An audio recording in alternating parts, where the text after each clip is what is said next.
Hi guys! Welcome back to our YouTube channel. Please don't forget to like, share, and subscribe para lagi kayong updated sa mga video na i-upload ko sa aming YouTube channel. SSS pension, DWSD social pension, nakakalito. Ano ba ang diferensya? Magandang araw po mga ka-seniors, ito po ay si Tito Jules. Atin pong alamin kung ano ang social pension ng DSWD at ng SSS. Ang unang tanong po ay dapat ay ganito. Saan galing ang pondo ng DSWD social pension? Yan po ay galing sa gobyerno. At ito ay binibigay sa mga kwalipikadong seniors, pero hindi lahat ng seniors ay tumatanggap ng social pension.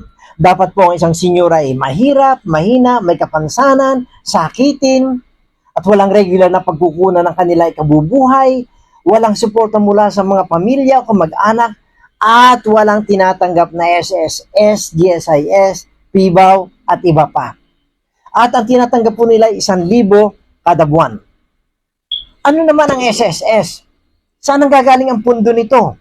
Ang pundo po ng SSS ay galing mula sa kontribusyon ng mga registered SSS members na nagbayad ng kanilang kontribusyon, tamang kontribusyon, and meet the specific eligibility rules for each benefit.